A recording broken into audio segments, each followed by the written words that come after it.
Maligayang pagbabalik sa Rex Recap. Sa video na ito, ibabahagi ko sa inyo ang action TV series na pinamagatang A Shop for Killers na ipinalabas noong 2024. Nagsisimula ang serye sa isang babala sa isang maliit na baryo na nagsasabing dapat umiwas ang lahat dahil may isinasagawang pagsasanay sa armas ng militar sa lugar. Ngunit ang babala na ito ay isang panlilinlang. Ginamit ito ng isang grupo ng mga armadong sundalo upang paalisin ang mga tao habang inaatake nila ang isang bahay sa baryo. Isa sa mga sundalo, isang sniper na nagngangalang Lee Sung-jo, ay naghahanda upang barilin ang isang tao sa loob ng bahay. Sa loob ng bahay, may tatlong tao, si Jung Ji-an, isang dalagitang babae, si So Min-hai, isang babaeng sugatan, at si Bae Jung-min, isang lalaking walang malay. Naisipan ni Jung Ji-an ang isang plano upang makuha ang baril malapit sa bintana. Tumalon siya palabas ng bintana upang makaiwas sa bala ng sniper at gumanti ng putok mula sa labas. Noong mas maaga, si Jung Ji-an ay nasa himpilan ng pulisya dahil ipinagtanggol niya ang sarili laban sa isang lalaking nagtangkang saktan siya. Nagtaka ang pulis kung paano nagawang ipagtanggol ni Jung Ji-an ang sarili ng ganoon kagaling sa murang edad. Nakaiwas siyang makuhanan ng video habang ipinagtatanggol ang sarili. Dahil walang ebidensyang nagsasabing may ginawa siyang mali, pinakawalan siya ng pulisya. Makalipas lamang ng ilang sandali, nakatanggap si Jung Ji-an ng tawag na nagsasabing ang kanyang tiyuhin na si Jinmon, na nakatira sa baryo, ay namatay sa isang nakakagulat na paraan. Agad siyang nagmadaling pumunta sa bahay nito. Sa daan, hindi makapaniwala si Jung Ji-an na ang tiyuhing nagpalaki sa kanya ay gagawa ng isang bagay na ganoon ng walang sapat na dahilan. Dahil sa kanyang paghinala, pinuntahan niya si Detective Park Jin-woo, na siyang nag-iimbestiga sa pagkamatay ng kanyang tiyuhin. Kahit sinabi ni Detective Park Jin-woo na wala namang kahina-hinala sa pagkamatay ni Jinmon, hindi pa rin maalis ni Jung Ji-an ang kanyang pagdududa. Pagdating niya sa bahay ng kanyang tiyuhin, tahimik siyang naupo at naalala kung paano siya palaging sinusuportahan ni Bae Jung-min, ang kanyang kababatang kaibigan, noong inaapi siya ng ibang mga bata sa paaralan. Sa panahong iyon, sinabi ni Bae Jung-min kay Jung Ji-an na nagtatrabaho siya bilang part-time kay Jinmon, tumutulong sa online business nito na nagbebenta ng mga hose ng tubig. Sinabi rin niya na siya ang nakakita sa bangkay ni Jinmon. Nagpasalamat si Jung Ji-an kay Bae Jung-min sa pagtulong nito sa kanyang tiyuhin. Pagkatapos, ginanap ang burol ni Jinmon at isa-isang binati ni Jung Ji-an ang mga bisita na dumalo upang magbigay ng huling respeto. Napansin niya na maraming nakiramay ay mga estranghero, at kahit ang matagal ng kaibigan ni Jinmon na si Pan Jung ay hindi sila nakilala. Pagkatapos ng libing, pinasunog ni Jung Ji-an ang bangkay ng kanyang tiyuhin. Ngunit sa biyahe pauwi sakay ng bus kasama ang mga kapitbahay, nagsimulang magtsismisan ang mga tao na wala siyang pakialam sa pagkamatay ng tiyuhin niya dahil hindi siya umiyak sa libing, kahit pa parang ama na ito sa kanya. Pagdating ni Jung Ji-an sa bahay, naalala niya ang kanyang tiyuhin at hindi na niya napigilan na umiyak. Makalipas ang ilang sandali, ibinigay ni Bae Jung-min sa kanya ang cellphone ni Jinmon na nahanap niya, at nagdesisyon silang silipin ang laman nito. Nang tiningnan nila ang cellphone ni Jinmon, nagulat si Jung Ji-an nang madiskubre niyang marami itong ipon. Hiningi niya ang tulong ni Bae Jung-min para alamin kung galing ba sa pagbebenta ng water hose online ang perang iyon, gaya ng hinala nila. Ngunit natuklasan ni Bae Jung-min na hindi sapat ang kinikita mula sa pagbebenta ng hose para mapaliwanag ang dami ng ipon ni Jinmon. Dahil dito, naghanap pa sila online at natagpuan ang isang kahina-hinalang website na tinatawag na Murda Help. Naalala ni Jung Ji-an na nakita niya ang tato sa kamay ni Jinmon na may parehong pangalan ng website. Binuksan nila ang site at nagulat sila nang malamang isa pala itong ilegal na plataporma ng bentahan ng armas. Napagtanto nilang kumikita si Jinmon sa pagbebenta ng baril sa site na iyon. Lalong lumala ang sitwasyon nang makakita sila ng mensaheng nagbabanta kay Jung Ji-an, sinasabing siya ang susunod na target, katulad ni Jinmon. Sa sandaling iyon, may tumunog sa doorbell kaya nag-alala sina Jung Ji-an at Bae Jung-min na baka may taong ipinadala para patayin si Jung Ji-an. Kinabahan si Gian nang sagutin ng intercom at nakita niyang si So Min-hai iyon, may dalang sandata sa kanyang likod. Takot na takot si Jung Ji-an kaya pinakiusapan niya si So Min-hai na manatili muna sa kanya, hanggang mapansin niyang si So Min-hai ay nakatayo sa harap ng pintuan. Samantala, may mga drone na lumilipad sa paligid ng bahay na nakatutok kay Jung Ji-an. Lumalabas na noong bata pa si Jung Ji-an, unang beses niyang nakilala si Jinmon sa libing ng kanyang lola. Sinabihan siya nito na maging matatag, pero hindi niya talaga ito pinakinggan. Kinabukasan, biglang dumating sa bahay ni Jung Ji-an ang kaibigan ni Jinmon na parang may humahabol sa kanya. Makalipas ang ilang saglit, dumating ang dalawang lalaki na umatake sa kaibigan ni Jinmon. Natakot si Jung Ji-an kaya nagtago siya sa kanyang kwarto at sumilip mula sa pinto. Isa sa mga umatake ay sumilip sa kanyang silid kaya napilitan siyang kumapit sa gas pipe at magbitin doon hanggang sa siya'y makatakas. Sa kasamaang palad, nabangga siya ng sasakyan sa kalsada at nauwi sa ospital. Habang naroon siya, narinig niyang nag-uusap ang mga pulis tungkol sa pagkamatay ng kanyang mga magulang, pinatay daw ang mga ito ng isang tao. Nang gabing iyon, pumunta ang mamamatay tao sa ospital para patayin siya, pero nagtago si Jung Ji-an sa morgue. Nang malapit na siyang matagpuan ng mamamatay tao, dumating si Jinmon, tinalo ang mga lalaki, at nagdesisyong alagaan si Jung Ji-an. Kinabukasan, lumipat si Jung Ji-an sa bahay ni Jinmon, na istrikto at bihirang magpakita ng lambing, kahit na palihim niya itong inaalagaan. Malungkot si Jung Ji-an dahil akala niya hindi siya mahal ng kanyang tiyuhin, lalo na nang hindi siya sinundo at pinilit siyang maglakad pauwi habang umuulan. Ngunit pinanood lang siya ni Jinmon mula sa kanyang sasakyan, nais niyang maging malakas si Jung Ji-an at hindi maging masyadong sensitibo. Habang tumatagal, nasasanay na si Jung Ji-an sa paraan ni Jinmon. Hindi kailanman isinumbong ni Jung Ji-an kay Jinmon ang pambubuli na nararanasan niya, si Bae Jung-min lang ang tumulong sa kanya. Isang araw, ikinulong siya ng kanyang mga kaibigan sa isang bodega, at dahil nag-aalala, hinanap siya ni Jinmon. Pagkatapos noon, sinimulan niyang turuan si Jung Ji-an ng martial arts para matutong ipagtanggol ang sarili laban sa mga bully. Nang mag-17 si Jung Ji-an, pakiramdam ni Jinmon ay hindi pa rin siya sapat na malakas para protektahan ang sarili, kaya dinala niya ito sa bundok upang maging matibay. Nang gabing iyon, nagkunwaring may sakit si Jinmon at pinapapunta si Jung Ji-an mag-isa upang humingi ng tulong. Binigyan niya ito ng mapa, flashlight, at tirador para ipagtanggol ang sarili sa mga lobo. Doon nagsimula ang paglalakbay ni Jung Ji-an ng mag-isa. Habang nasa daan, biglang may lumitaw na grupo ng mga lobo na tila aatake sa kanya. Sinubukan niyang gamitin ang tirador pero hindi ito gumagana. Buti na lang, si Jinmon, na palihim na nagbantay sa kanya, agad na tumulong at pinigilan ang isa sa mga lobo. Kinabukasan, tinuruan ni Jinmon si Jung Ji-an kung paano tumama gamit ang tirador at ipinakita rin sa kanya ang mga baril, tinuruan siyang buuin ang mga ito at barilin ang mga target. Nang nalaman ni Jung Ji-an na iniwang bukas ni Jinmon ang harapang pinto, pinuntahan niya si Bae Jung-min matapos siyang tawagan ito. Ipinaliwanag ni Bae Jung-min na hindi mabuksan ang Word the Help site at tanging mga may access code lang ang maaaring makakagamit nito. Kailangan ding may espesyal na code ang mga mamimili sa site, at ang mga may code ay hindi maaaring manakit ng sino mang may green code. Kapag may lumabag sa mga patakarang ito, lahat ng may code ay kailangang isugal ang kanilang buhay para protektahan ang mga may green code. Sa ngayon, sina Jinmon at Jung Ji-an lamang ang may green code. Nagtataka si Jung Ji-an dahil hindi niya alam ang tungkol dito noon. Maya-maya, nagsimulang yumunig ang bahay ni Jinmon dahil sa mga pagsabog ng bomba na gawa ng mga drone sa paligid. Nang makita ng isang drone sina Jung Ji-an at Bae Jung-min sa pamamagitan ng camera, agad itong umatake at mabilis silang nagtago. Ginamit ni Jung Ji-an ang kanyang tirador para pabagsakin ang drone sa labas. Nagtipon ang mga tauhan ni Mr. Kim at naghanda sa pag-atake. Samantala, matapos mapabagsak ni Jung Ji-an ang drone na umaatake sa kanya, ginamit nila ni Bae Jung-min ang isang bakal na pinto bilang panangga habang pinabagsak ni Jung Ji-an ang isa pang drone gamit ang kanyang tirador. Ngunit muli silang tinamaan kaya sila ay bumagsak.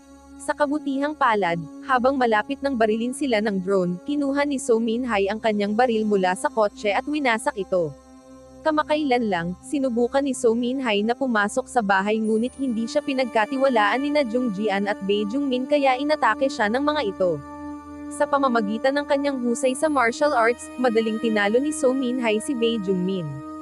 Tinangkaring umatake ni Jung Ji-an, ngunit napansin ni So Min-hai na may green code si Jung Ji-an matapos gamitin ang isang scanner sa kanyang braso. Sinabi ni So Min-hai na iba ang paraan ni Jung Ji-an kapag kumilos kumpara kay Jinmon, at pinayuhan siyang lumaban tulad nito sa mga taong umaatake sa kanya. Sa sandaling iyon, hindi pa rin pinagkakatiwalaan ni Jung Jian si So Min-hai at patuloy siyang inatake, hanggang sa mapansin ni So Min-hai na may taong tumatarget kay Jung Jian mula sa malayo. Agad siyang itinulak ni So Min-hai palayo upang protektahan siya. Habang nagtatago, inamin ni So Min-hai na nandun siya para protektahan si Jung Jian, na may green code rin tulad ni Jinmon. Ipinaalala ni So Min-hai kay Jung Jian ang mga pagkakataong may tumulong sa kanya mula pagkabata, tulad ng ginagawa niya ngayon. Pagkatapos, naghagi si So Min-hai ng smoke bomb para takpan ang paningin ni Sang-jo, na nasa isang kotse malapit at gumagamit ng drone para hanapin ang target. Ngunit sa kanyang pagkilos, nasugatan si So Min-hai. Samantala, naalala ni Jung Jian ang payo ni Jinmon tungkol sa blind spot ng isang sniper. Gumamit siya ng sirang salamin na nakakabit sa walis tingting para matukoy ang posisyon ni Sang-jo. Kahit pinaputukan ni Sang-jo ang salamin, napagtanto ni Jung Jian na hindi siya matutukan nito kung mananatili siya sa itaas ng bintana. Kaya tumalon siya ng mataas upang kunin ang baril na nakatago sa ilalim ng sofa malapit sa bintana. Sa kanyang gulat, iniwan pala ni Jinmon ang isang mahabang baril doon. Ginamit ito ni Jung Jian para barilin si Sang-jo, pero hindi niya ito tinamaan. Sa parehong sandali, sumama si So Min-hai kay Jung Jian sa likod ng sofa upang magtago. Pinilit niyang pumunta sina Jung Jian at Bae Jung-min, nakakagising lang, sa bodega kung saan karaniwang itinatago ni Jinmon ang mga gamit sa hose ng tubig. Samantala, dumating ang isa sa mga tauhan ni Mr. Kim sa bahay ni Jinmon upang salakayin si Bae Jung-min, pero napigilan siya ni So Min-hai. Pagkatapos nito, dali-daling nagtungo sina Jung Jian at Bae Jung-min sa bodega, alam nilang may nakatagong silid doon. Samantala, pinaputukan ni So Min-hai si Sang-jo pero hindi niya ito tinamaan. Kailangan din niyang harapin ang mga tauhan ni Kim na tinutugi si Jung Jian. Nang nagsimulang habulin ni Kim si Jung Jian papunta sa bodega, sumunod si So Min-hai para tulungan siya. Narating nina Jung Jian at Bae Jung-min ang pinto ng lihim na silid na kailangang lagyan ng code upang mabuksan. Matapos ang ilang beses na pagkakamali, naalala ni Jung Jian ang payo ni Jinmon na gamitin ang kanyang student ID number. Sinubukan niya ito, at bumukas ang pinto. Agad silang sumakay sa elevator na bumaba sa basement kung saan maraming armas ang nakaimbak doon. Habang namamangha sina Jung Jian at Bae Jung-min sa dami ng armas sa loob ng silid, nagulat sila nang may lalaking may maskara na tinawag ang sarili niyang brother, at tinutukan sila ng baril. Samantala, nasa loob na ng bodega si So Min-hai at pinatay ang lahat ng ilaw upang makagalaw siya ng mas madali habang nilalabanan ang mga tauhan ni Kim. Nang may isa sa mga tauhan ni Kim ang nabaril, sinabi nito sa lahat na patayin ang mga ilaw sa baril para hindi sila makita. Pero natukoy pa rin ni Kim kung nasaan si So Min-hai at inutusan ang kanyang mga tao na pagbabarilin siya. Nakalipat na si So Min-hai sa ibang pwesto at sinimulan niyang atakihin ang ibang tauhan ni Kim. Nilinlang niya sila sa pamamagitan ng pagtatakip sa sarili gamit ang mga katawan ng mga napatay na kalaban upang maloko ang natitirang mga sundalo. Sa tuso na paraang ito, nakapatay pa siya ng mas marami. Nang makita ni Kim na lalong nagiging mahirap talunin si So Min-hai, inutusan niya ang kanyang mga tao na barilin ang bubong ng gusali upang makapasok ang liwanag. Pero sa halip, mas napadali nito ang pagpapabagsak ni So Min-hai sa lahat ng kalaban. Pagkatapos ay hinarap ni So Min-hai si Kim, na minsan niyang nakasama sa iisang grupo noong teenager pa sila. Matapos ang matinding laban, nagawang masugatan ni So Min-hai si Kim ng malubha bago pa siya talunin ito. Hindi alam ni Kim na may lason ang kutsilyong ginamit ni So Min-hai, kaya siya'y namatay dahil sa lason bago pa niya ito matalo. Samantala, si Jung Jian na tinutukan ng baril ni brother ay inutusan na posasan si Bae Jung-min. Ngunit sa halip, sinamantala niya ang pagkakataon para labanan si brother at nawalan ito ng malay. Sa nakaraan, habang iniimbestigahan ni Jinmon ang nakaraan ni Jung Jian, nalaman niyang may isang binatang lumalapit sa pamangkin niya. Dahil dito, tinatakot nina Jinmon at ng kaibigan niyang si Pan Jung ang binata upang maprotektahan si Jung Jian. Nainis si Jung Jian at sinubukan niyang atakihin si Jinmon, ngunit palaging nabibigo. Isang araw, natuklasan ni Jung Jian na mahusay sa Muay Thai si Pan Jung, isang uri ng martial arts. Nakiusap siya na turuan siya nito at nag-alok pa ng bayad mula sa kinikita niya sa part-time job. Sa una ay tumanggi si Pan Jung pero napapayag rin siya ni Jung Jian. Simula noon, sinimulan ni Pan Jung turuan si Jung Jian ng iba't ibang galaw sa Muay Thai. Bagamat mahirap persigido si Jung Jian na matalo si Jinmon, kaya't nagpatuloy siya sa pag-eensayo kahit habang nagtatrabaho sa kafe. Dahil sa sipag at tiyaga, naging mahusay si Jung Jian sa Muay Thai. Sinubukan niyang atakihin muli si Jinmon habang abala ito, ngunit naiwasan niya ang suntok ni Jung Jian. Pagkatapos turuan ni Pan Jung si Jung Jian kung paano ipagtanggol ang sarili, ginamit niya ang mga natutunan para patumbahin ang dalawang lalaking nambubuli sa kaibigan niya. Dumating si Jinmon bago pa niya kalabanin ang huling lalaking may dalang sandata. Pinayuhan siya ni Jinmon na iwasan ang makipaglaban sa mga may armas. Sa kasalukuyan, matapos patumbahin si brother, sinuyod ni Jung Jian ang bodega at natagpuan ang maraming surveillance screen. Napagtanto niyang matagal na pala siyang minamanmanan ni Jinmon. Tinanong niya si brother tungkol kay Jinmon, pero hindi ito sumagot at tumakas. Hinabol siya ni Jung Jian, ngunit nahulog siya sa patibong na inihanda nito. Napunta siya sa isang silid na may mga screen kung saan nakikita ang lahat ng nasa bodega. Samantala, ginamit ni brother ang isang infrared device upang maparalisa si Bae Jungmin at ginawa siyang bihag. Sinabihan niya si Jung Jian na buksan ang isang drawer na may dokumentong nagsasaad na siya na ang mamumuno sa Murda Health site. Nangakong susunod si brother sa mga utos niya kung papayag siya. Walang pag-aatubili, pumayag si Jung Jian at ipinakita ang dokumento kay brother sa pamamagitan ng surveillance camera. Pagkakita nito, pinakawalan siya ni brother pero tumanggi itong palayain si Bae Jungmin, sinasabing si Bae Jungmin ang responsable sa pagkamatay ni Jinmon. Hindi ito pinaniwalaan ni Jung Jian, lalo na't sinabi ni Bae Jungmin na hinding-hindi niya magagawa ang ganoong bagay. Makalipas ang ilang sandali, inutusan ni brother si Jung Jian na buksan ang isang file sa computer na naglalaman ng ebidensya laban kay Bae Jungmin. Habang bubuksan niya ito, sinubukan ni Bae Jungmin na kumbinsihin siya na lagi siyang tumutulong at wala siyang kasalanan. Nag-alinlangan si Jung Jian, lalo na nang aminin ni Bae Jungmin na siya ang nagsumbong kay Jinmon noong nakakulong si Jung Jian sa school warehouse. Naalala ni Jung Jian ang payo ng kanyang tiyuhin na gumawa ng mahihirap na desisyon, kaya pinili niyang paniwalaan si Bae Jungmin. Inutusan niya si brother na kumuha ng bala at gamot para sa sugat ni Bae Jungmin. Nang marinig ito, niyakap siya ni Bae Jungmin ngunit palihim niya itong tinurukan ng likido na naging dahilan upang mawalan ng malay si Jung Jian. Pagkatapos nito, inamin ni Bae Jungmin na siya ang nagkulong kay Jung Jian sa school warehouse at siya rin ang nagsumbong kay Jinmon tungkol dito. Nagtatapos ang serye kay Sangju, na nakaligtas sa pag-atake ni So Min-hai, habang tinatawagan ang kanyang mga armadong tauhan. Pagkatapos, ang eksena ay lumipat kay Bae Jungmin, na kasapi ng isang grupong kriminal na tinatawag na Babylon. Nahuli na ni Bae Jungmin si Jung Jian, na isa sa mga target ng grupo. Matapos itali si Jung Jian sa isang upuan, nakatanggap si Bae Jungmin ng tawag na pinapapatay siya. Nag-aatubili si Bae Jungmin sa simula dahil hindi pa siya nakakapatay ng tao, pero nararamdaman niya ang pressure mula sa tumawag at sinusubukang lakasan ang loob. Kinuha ni Bae Jungmin ang baril at itinutok ito kay Jung Jian. Tinanong siya ni Jung Jian kung paano nagawang pumatay ng isang taong katulad niya na tila mabuti.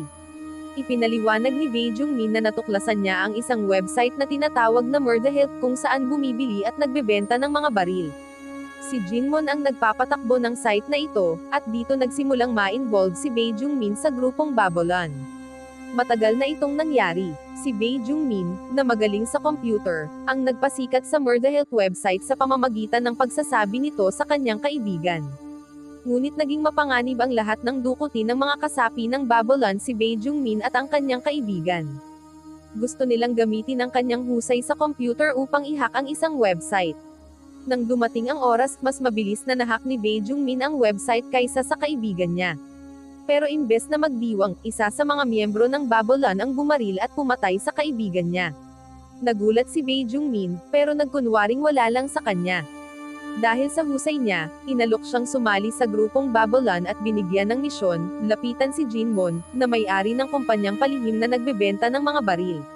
Dahil matagal na niyang kilala si Jung Jian, madali siyang natanggap sa kumpanya ni Jinmon, na ginagamit lang bilang harapan ng ilegal na negosyo. Habang nagtatrabaho doon, palihim siyang naghanap ng impormasyon para sa grupo ng Babylon.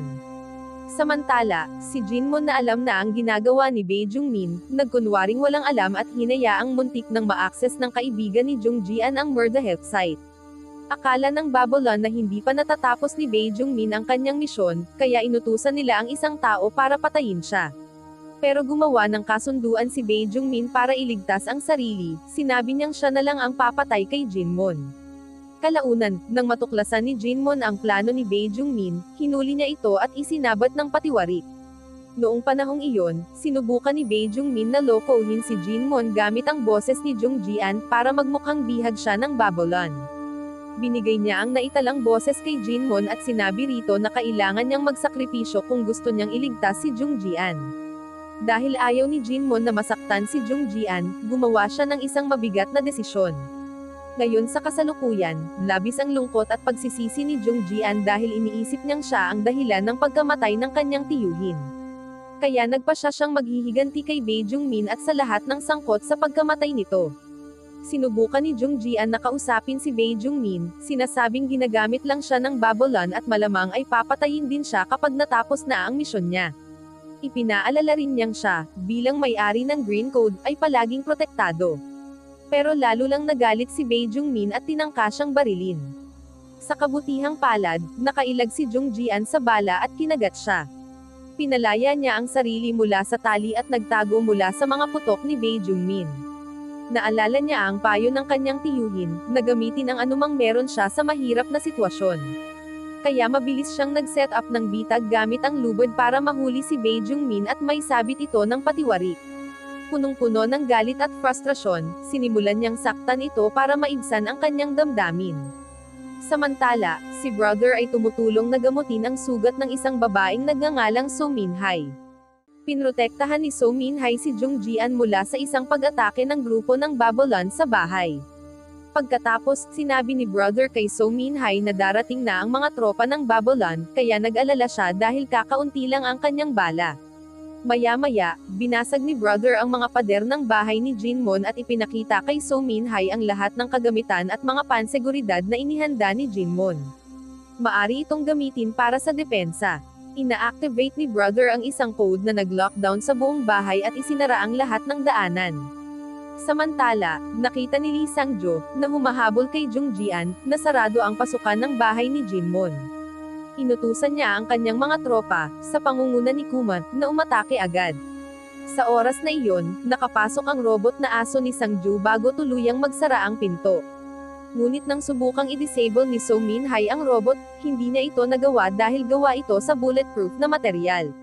Maya-maya pa, sinabihan ni Brother si So Min-hai na umatras at magtago habang isinasara niya ang huling pinto, na siyang tanging daan papunta sa underground warehouse kung saan nagtatago si Jung Ji-an. Sa parehong oras, nakahanap ng ibang daan si Kuma at ang kanyang mga tropa matapos harangan ng robot na aso ang isang pasukan. Naghanda si So Min-hai at binigyan ng mga armas si Brother dahil malapit na silang makipaglaban sa mga kalaban. Balik naman tayo kay Jung Ji-an.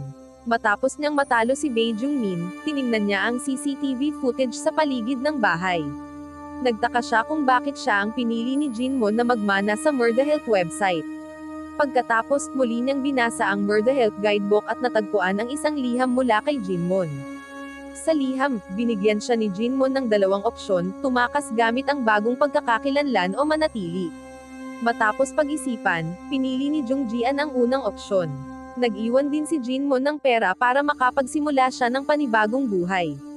Ngunit nang pumasok siya sa isang silid kung saan itinatago ni Jinmon ang lahat ng kanyang gamit noong pagkabata, nagbago ang kanyang isip.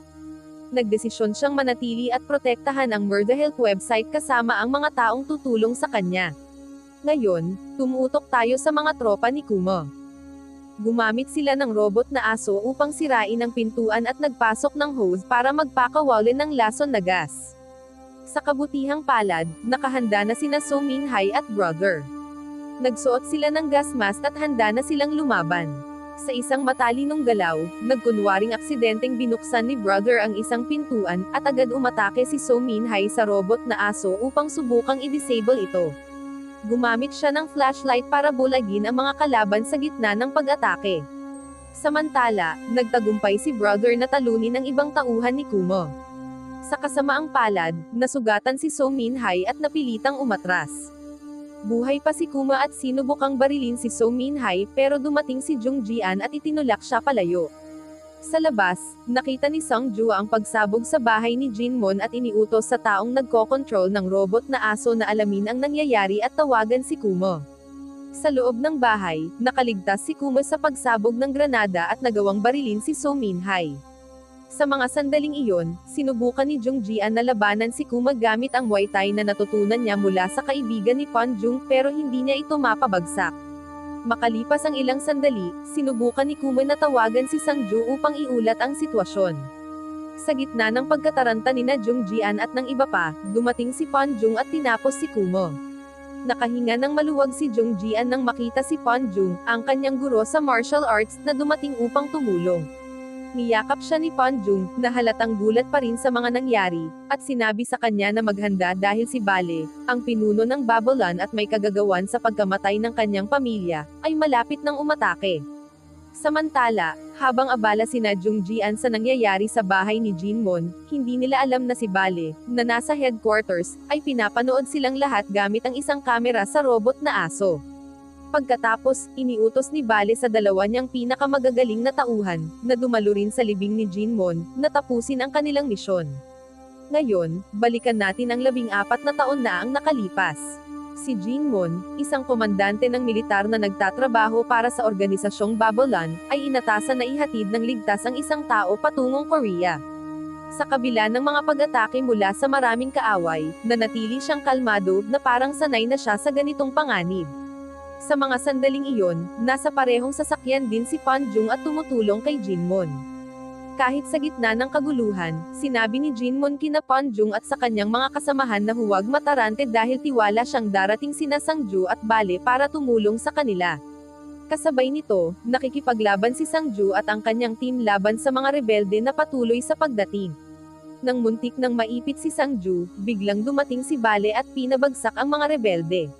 Mukhang nag-e-enjoy si Bale sa kaguluhang ginagawa niya. Pagkatapos niyang masigurong ligtas ang kanyang team, umalis siya at sinabing may iba pa siyang kailangang gawin. Samantala, si Sungju, na isang sniper, ay matagumpay na natapos ang kanyang misyon. Tinulungan niya sina Jinmon at ang iba pa na talunin ang kalaban na grupo na umatake sa sasakyan ni Jinmon. Makalipas ang kaunting sandali, nakatanggap ng ulat si Jinmon na hindi pa bumabalik sa headquarters sina Bale at Sungju kahit tapos na ang kanilang misyon. Naramdaman niyang may kakaiba, kaya hiniling niya kay Pan Jung na tulungan siyang hanapin sina Bale at Sungju. Di nagtagal, natagpuan nila sina Bale at Sungju na bumibisita sa mga sibilyan malapit sa lugar ng misyon. Sinimulan ni Bale ang pagpatay sa mga sibilyan sa loob ng isang gusali, at kinuwestiyon ng mga kasamahan ni Sungju ang kanyang ginagawa. Sa hindi inaasahang kilos, binaril ni Sungju ang isa sa kanyang mga kasamahan upang maitago ang ginawa ni Bale at hindi malaman ni Jinmon. Samantala, narinig ni Jinmon at Pan Jung ang mga putok ng baril kaya dali-dali silang pumasok sa isang gusali upang alamin ang pinagmumulan ng putukan. Nabigla si Jinmon nang makita ang isa sa kanyang kasamahan na patay na. Walang kahit anong pagsisisi, sinabi ni Bale at Sungju na isang sibilyan ang pumatay sa kanilang kasamahan. Hindi naniwala si Jinmon hanggang sa binaril ni Bale ang isang batang paslit kahit mahigpit ang utos ni Jinmon na huwag saktan ang mga sibilyan. Dahil sa pagpatay ni Bale sa mga sibilyan, kinailangan niyang humarap sa paglilitis dahil nilabag niya ang mga patakaran ng misyon. Sina Jinmon at Sungju ay lumabas bilang mga saksi, ngunit nagsinungaling si Sungju at sinabing inosente si Bale. Nais sanang magsabi ng totoo ni Jinmon, ngunit napilitan siyang manahimik matapos siyang pigilan ng kanyang nakatataas na si Lee Yun-gan na ibunyag ang pagkakamali ni Bale. Pagkatapos mapawalang sala si Bale, nagsimulang hangaan ng ilan sa mga tauhan ni Jinmon si Bale, dahil inakala nilang sinisisi ni Jinmon si Bale. Sa eroplano pauwi ng Korea, nagbitiw ng mga komento si Sungju tungkol kay Jinmon na ikinainis ni Pan Jung, at muntik na silang mag-away ng mga taga-suporta ni Bale. Sinabihan ni Jinmon si Sungju na umupo, pero binaliwala siya ni Sungju at ng kanyang grupo. Gayunman, nang si Bale ang nagtatanong ng parehong bagay, agad silang sumunod sa kanya. Dahil dito, hiniling ni Jinmon kay Lee Yun-gan na huwag isama si Bale sa mga tropa na pinamumunuan ni Jinmon. Sumang-ayon si Lee Yun-gan, ngunit sinabi niyang ibibigay niya ang kahilingan pagkatapos ng isang malaking misyon para hulihin ang mga ilegal na kargamento ng droga. Alam ni Lee Yun-gan ang ugali ni Bale, kaya hiniling niya kay Jinmon na hulihin ng buhay ang mga smuggler ng droga bago sila mapatay ni Bale. Bago magsimula ang misyon, pinaalalahanan ni Jinmon, na siyang nakatataas kay Bale, na huwag saktan ang mga walang armas at dapat silang isuko sa lokal na pulisya. Tumanggi si Bale noong una, ngunit nang makita niyang seryoso si Jinmon, pumayag din siya. Sa gitna ng misyon, tila maayos ang takbo ng grupo ni Bale hanggang sa matagpuan nila ang dalawang lalaking walang armas na nagtatago. Dahil sa pagkabagot, pinili ni Bale na pahirapan at patayin ang dalawang lalaki bilang libangan. Ang kanyang mga kasamahan, na mas humahanga sa kanya kaysa kay Jinmon, ay natuwa sa kanilang nakita. Samantala, nakatutok si Jinmon at ang kanyang grupo sa paghuli sa isang drug lord, ang kanilang pangunahing target sa misyon. Habang iniinspeksyon ang gusali kasama si Bale, aksidenteng natagpuan ni Sangju ang ilang babaeng nagtatago sa isang silid. Nalaman ito ni Bale mula kay Sangju at nagkunwaring ililigtas ang mga babae. Ngunit sa halip na tumulong, naglagay siya ng mga pampasabog sa loob ng silid at pinasabog ito, na ikinamatay ng mga babae. Natuwa siya dahil nasisiyahan siyang pumatay ng tao. Pagkatapos marinig ang pagsabog mula sa gusaling kinaroroonan ni Bale, agad na nagtungo si Jinmon at ang kanyang mga tropa upang tingnan ang pangyayari. Nabigla sila sa kalupitang ginawa ni Bale. Dahil sa matinding galit, itinutok nila ang kanilang mga baril kay Bale, ngunit agad na nagtanggol ang mga tauhan ni Bale at itinutok rin ang kanilang mga armas kay Jinmon. Ayaw ni Jinmon na may masaktan, kaya ibinaba niya ang kanyang baril upang maiwasan ang bakbakan, lalo na't hindi pa natapos ang kanilang misyon. Pagkatapos nito, iniutos ni Jinmon sa kanyang mga tauhan na maglagay ng mga pampasabog at umatras patungong punong himpilan. Habang inihahanda ng kanyang mga tauhan ang mga pampasabog, mag-isang bumalik si Jinmon upang suriin ang paligid at natagpuan si So Min-hai na nagtatago. Dahil sa pag-aalala para sa kanyang kaligtasan, hiniling ni Jinmon sa kanya na manatiling nakatago at nangakong babalikan siya. Pagkatapos masigurong nakaalis na ang lahat ng kanyang tauhan, bumalik si Jinmon sa gusali at tinawag si So Min-hai. Sa kanyang gulat, naroon pa rin si Bale. Alam niyang nais ni Bale na patayin si So Min-hai kaya tinangka ni Jinmon na barilin siya. Ngunit mabilis na nakailag si Bale at naipit si Jinmon. Sinabi ni Jinmon kay So Min-hai na umalis na habang haharapin niya si Bale. Masayang tinanggap ni Bale ang hamon, ngunit nagawa pa ring saktan ni Jinmon si Bale. Kahit sugatan, muling tumayo si Bale at naitulak si Jinmon sa isang sulok, hanggang sa nakialam si So Min-hai at binaril si Bale. Sinamantala ni Jinmon ang pagkakataon para maipit si Bale, na nagbantang papatayin ang lahat ng mahal ni Jinmon kung hindi siya mamatay sa gabing iyon. Sa una, naisip ni Jinmon na patayin si Bale, pero nagbago ang kanyang isip dahil alam niyang malapit nang sumabog ang bomba na itinanim ng kanyang mga tauhan. Napagtanto niyang hindi makakatakas si Bale sa oras dahil siya ay sugatan at naghihingalo. Matapos makumplito ang misyon at makabalik sa Korea, iniulat ni Jinmon kay Lee Yun-gan na namatay si Bale sa labanan laban sa mga rebelde na biglang umatake. Ipinaliwanag ni Jinmon na siya ay nakaligtas dahil malapit siya sa labasan nang mangyari ang pag-atake. Pagkatapos noon, nagpasya siyang iwan ang hukbo at bumalik sa kanyang pamilya, kung saan unang beses niyang nakita si Jung Jian. Samantala, palihim na inutusan ni Lee Yun-gan ang isang tao na bantayan si Jinmon, na di umano'y nagtayo ng grupong Murda Health.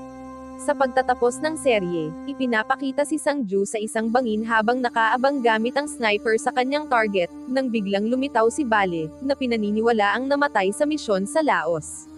Makikita rin si Jinmon na nagpasya ng talikuran ang pagiging sundalo para sumali sa isang grupong tinatawag na Babylon.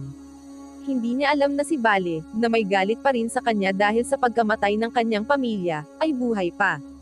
Si Bale, na isa ring sundalo ng Babylon, ay nagtipon ng mga kaibigan para planuhin ang paghihiganti kay Jinmon dahil sa pag-atake sa kanya sa isang misyon sa Laos kung saan balak ni Bale na pumatay ng sibilyan.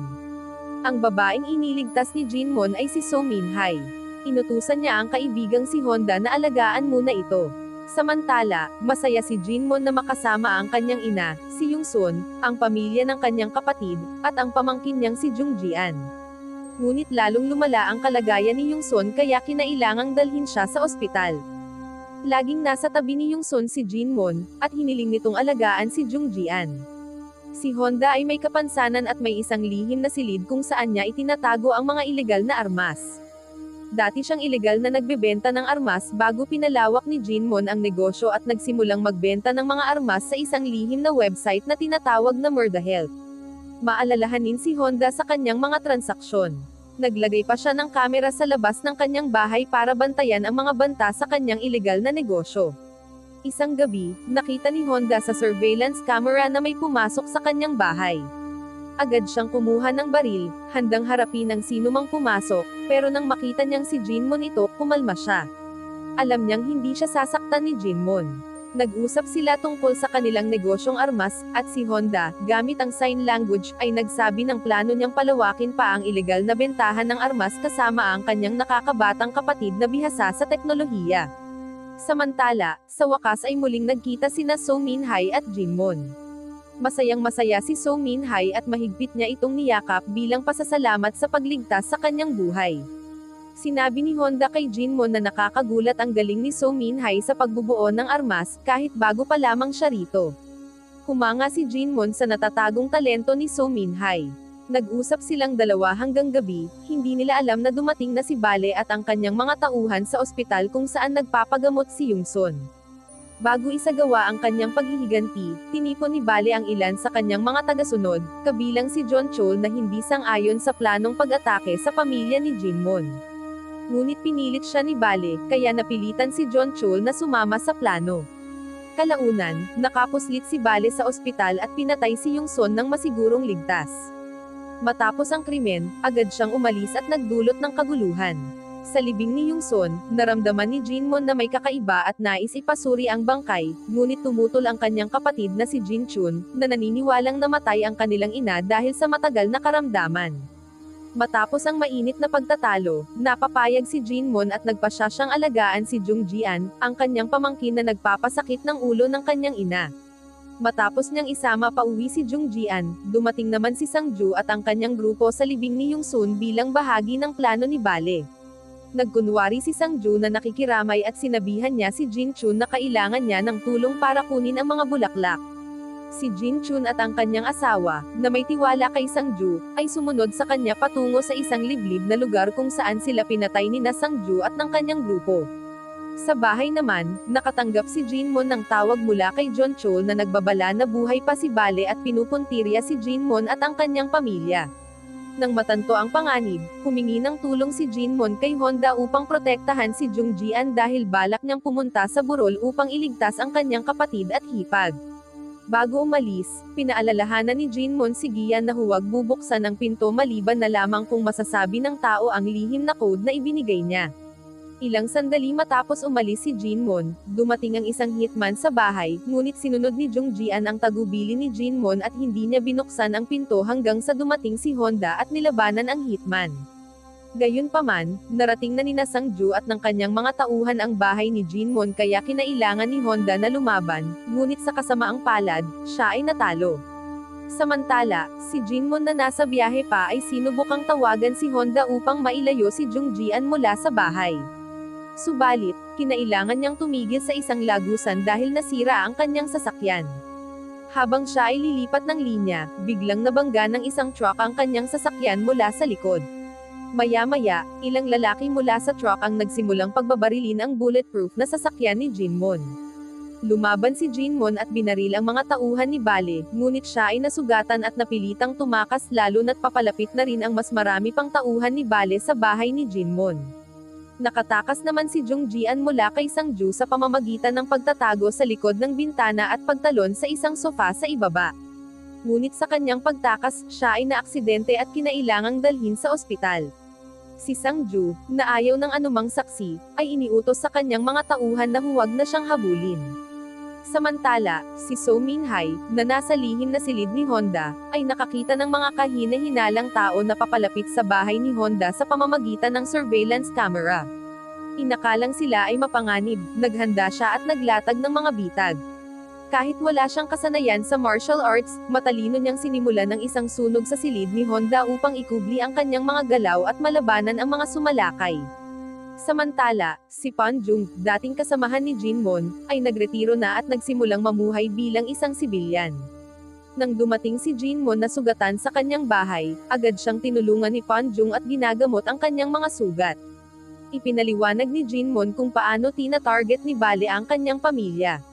Humingi ng paumanhin si Ponjung dahil hindi siya makakatulong sa pakikipaglaban kay Bale, ngunit iginagalang ni Jinmon ang kanyang desisyon. Bago umalis, hiniling ni Jinmon kay Ponjung na ihanda ang isang sandata dahil kailangan niyang magmadali upang iligtas si Jungjian. Sa punong tanggapan, galit na galit si Bale sa kanyang grupo dahil nabigo silang patayin si Jinmon, at ibinuhos niya ang kanyang galit sa kanila. Ngunit nang dumating si Lee Yun-gan, ang pinuno ng Babylon, napilitan si Bale na kumalma. Sinabihan ni Lee Yun-gan si Bale na tigilan na ang paghihiganti dahil itinuring na nilang traidor si Jinmon sa Babylon dahil sa pagpapatakbo niya ng ilegal na negosyo ng armas. Ayaw pa rin sumuko ni Bale dahil gusto niyang pabagsakin si Jinmon sa sarili niyang kamay, ngunit kalaunan ay pumayag siyang sundin ang utos ni Lee Yun-gan. Samantala, sa ospital, sinubukan ng mga tauhan ni Bale na patayin si Jungjian, ngunit matalino siyang nagtago sa morgue bago siya matagpuan.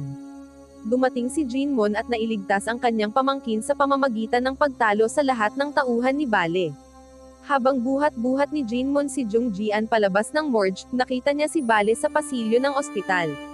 Gayunpaman, dahil sa dami ng tao, hindi siya masaktan ni Bale. Sa wakas, ligtas na nakaalis si Jinmon sa ospital kasama si Jungjian. Matapos masigurong ligtas si Jungjian, nagtungo si Jinmon kay Lee Yun-gan dahil alam niyang nagmumula sa loob ng Babylon ang banta. Nakipagkita siya kay Lee Yun-gan sa isang pagtitipon ng pamilya, at si Lee Yun-gan, na nais ding protektahan ang kanyang pamilya, ay pumayag na huwag targetan ng Babylon si Jinmon hanggat hindi lumalapit si Bale sa kanyang pamilya. Alam ni Jinmon na hindi magtatagal ang kapayapaan kaya humingi siya ng tulong kay Ponjung upang magpagawa ng isang high-tech na bahay na may lihim na basement para sa kanyang murder health na negosyo.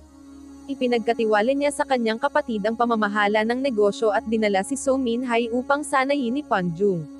Habang nakatira kasama si Jungjian, ipinagpatuloy ni Jinmon ang pagsasanay sa kanya upang matutong ipagtanggol ang sarili mula sa mga posibleng pag-atake. Sa kasalukuyan, naghahanda si Sang-ju at ang dalawa niyang tauhan na atakihin ang bahay ni Jinmon, iniisip nilang mapapatay na nila ang buong pamilya ni Jinmon sa pagkakataong ito. Sa loob ng bahay, ginagamot ni Ponjung ang mga sugat ni So Min-hai mula sa huling pag-atake, habang sinusubukang buksan ni brother ang pintuan ng basement na ginamit ni Jungjian upang makatakas matapos talunin ang isang miyembro ng Babylon na si Bae Jungmin. Napagtanto ni brother na may patibong ang pinto at maaari lamang itong buksan ng isang beses. Sinabi niya kina Jungjian at sa iba na hindi sila maaaring bumalik sa basement sa loob ng 24 na oras. Lalong nag-aalala si Ponjung para sa kaligtasan ni Jungjian dahil maaaring dumating pa ang mga tauhan ni Bale.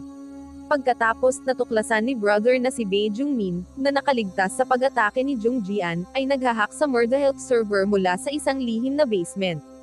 Sa kabila ng kanyang mga sugat, balak ni Bae Jungmin na atakihin si Jungjian at pabagsakin ang organisasyong Babylon, na ginagamit lamang siya para maghihiganti kay Jinmon. Nang malaman ni Jungjian ang plano ni Bae Jungmin, hiniling niya kay brother na pigilan ito sa paghahak ng sistema. Samantala, ang robot na aso ng Babylon na inakalang si Rana ay biglang gumalaw muli. Sinubukan itong barilin ni Ponjung pero gumanti ang robot gamit ang sonar wave na nagdulot ng matinding sakit kina Jungjian at sa iba pa. Sinabi ni Ponjung kay Jungjian na tawagin si brother habang sila ni So Min-hai ang haharap sa robot. Biglang may sasakyang bumangga sa bahay ni Jinmon, at umatake sina Sang-ju kasama ang dalawa niyang tauhan.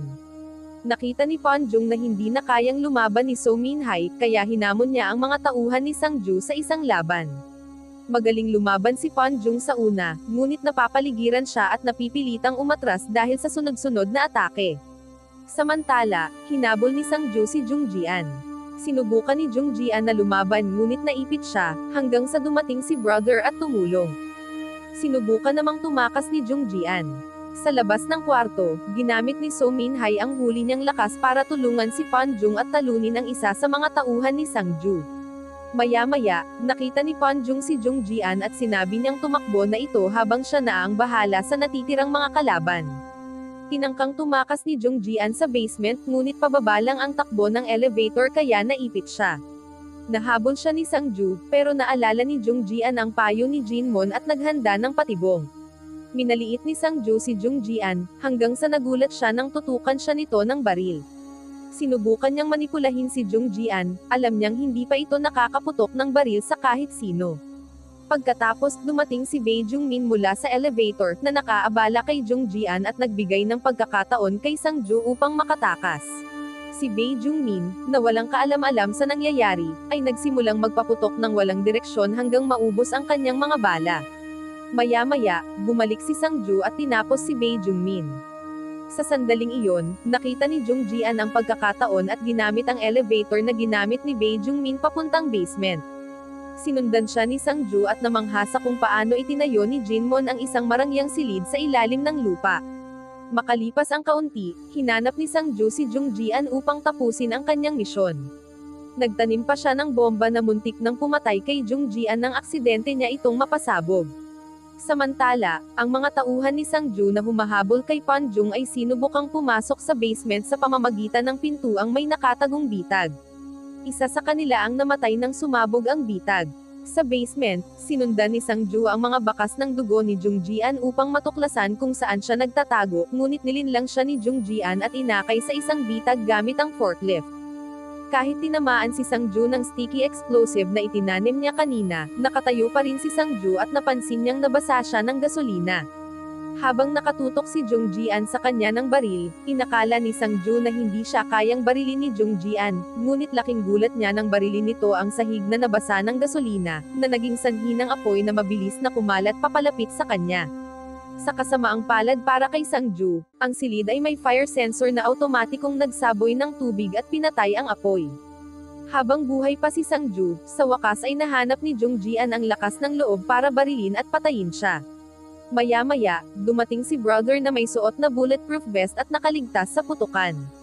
Nagmadali siyang lapitan si Jung Jian at sinabi sa kanya na buhay pa si Pan Jung, ngunit si So Min-hai ay nasa kritikal na kalagayan. Hindi na nagaksaya ng oras si brother at agad na binuksan ang main server ng Murderhelp upang baguhin ang game mode sa survival.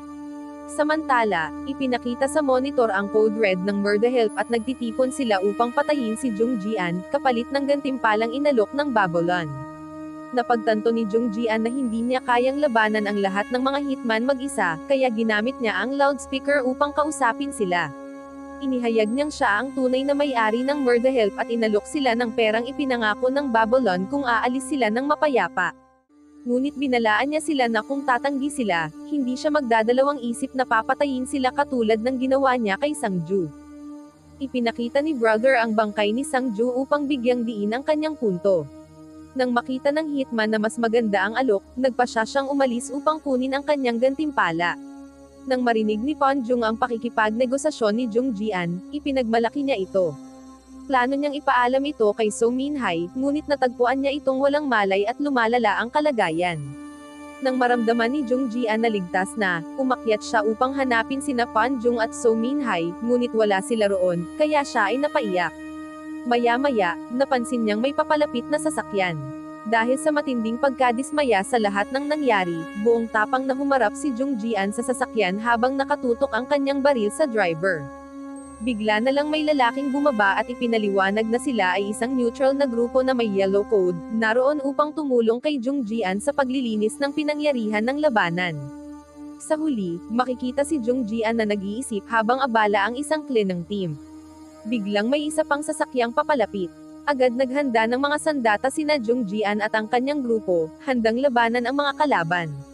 Ngunit laking gulat nila nang bumaba si Jinmon mula sa sasakyan, halos hindi na makalakad ng maayos. Labis ang tuwa ni Jung Jian na makita ang kanyang tiyuhin na buhay pa. Wow naman! Doon nagtatapos ang serye mga idolo, salamat sa inyong panonood.